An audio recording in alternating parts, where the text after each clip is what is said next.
রথ সাজানো হচ্ছে। এই হচ্ছে ববি একটা রথ টানবে আর এই টুকু রথ একটা টানবে। রথ টানবি তো? রথ টানবে তো?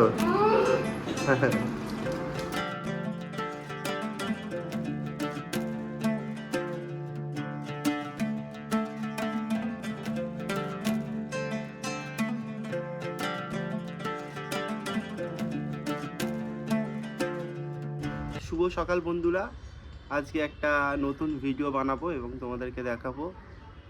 তো যেহেতু আজকে রথযাত্রা, তো রথযাত্রা উপলক্ষে আমি একটা রথযাত্রার একটা স্পেশাল রান্না তোমাদেরকে আজকে শেয়ার করব। তো ভিডিওটা শুরু করছি, তোমাদের ভালো লাগলে তোমরা দেখো এবং লাইক করো। রথের দিন সকালবেলা চলে গেছিলাম বাজারে।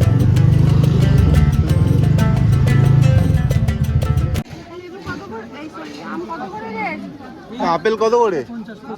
আপেল 280।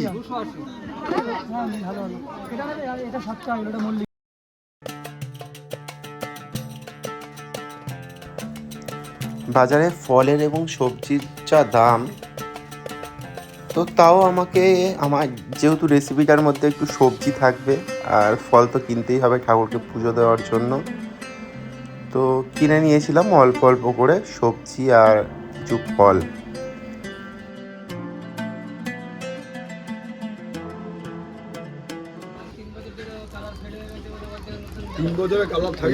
দাও কোন একটা দুটোই নিন। প্লাস্টিক দাও।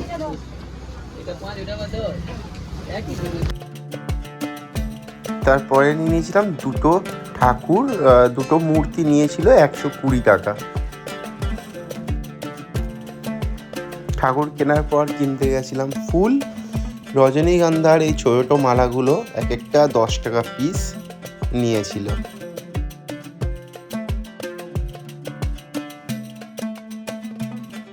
একটা নারকেল 50 টাকা নিয়েছে।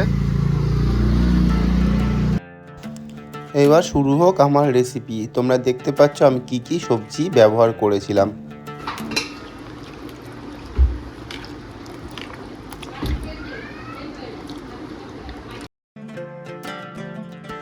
প্রথমে নিয়ে নিয়েছিলাম 3 রকমের ডাল। আমি মুগ ডাল, ছোলার ডাল এবং মটর ডাল ব্যবহার করেছি। তারপরে সর্ষের তেলের মধ্যে 5 ফোড়ন দিয়ে ওই ডালগুলো ছেড়ে দিয়েছিলাম নুন দিয়ে।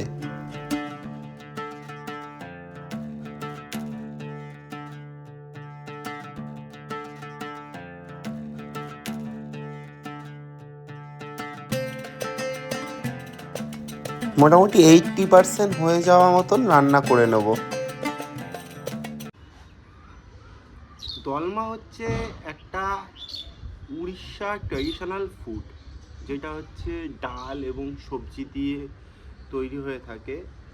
তো উড়িষ্যার বিভিন্ন অনুষ্ঠানে এই রান্নাটা সাধারণত তারা করে থাকে এবং খেয়ে থাকে। তো আজকে আমি ওইটাই বানানোর চেষ্টা করেছি। তো মহাপ্রভু জগন্নাথের যে 56 রকম খাবার দাবার রয়েছে, তার মধ্যে এই দলমাটাও একটা অন্যতম।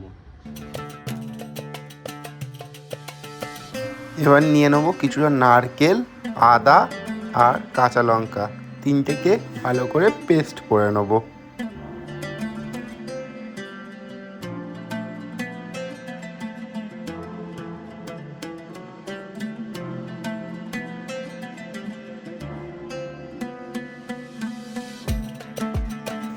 মোটামুটি ডালটা 80% সেদ্ধ হয়ে গেলে তার মধ্যে আমি কেটে রাখা সব সবজিগুলো দিয়ে আবার বাকি 20% সেদ্ধ করে নেবো। এই সেদ্ধ করার সময় আমি এর মধ্যে মিশিয়ে দেবো ওই নারকেল, কাঁচা লঙ্কা, আদার পেস্টটা এবং কিছুটা কোটানো ধনেপাতা আর ঘি।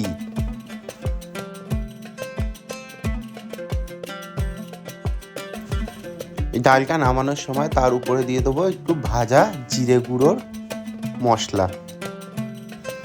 আশা করছি তোমরা যারা যারা এই ভিডিওটা দেখছো, জগন্নাথ মহাপ্রভুর এই প্রসাদের জন্য একটা লাইক এবং কমেন্ট দিয়ে যাবে এবং তোমরা ট্রাই করে দেখবে এই খাবারটা কেমন খেতে হয়। দেখা হবে পরের কোনো একটা ভিডিওতে।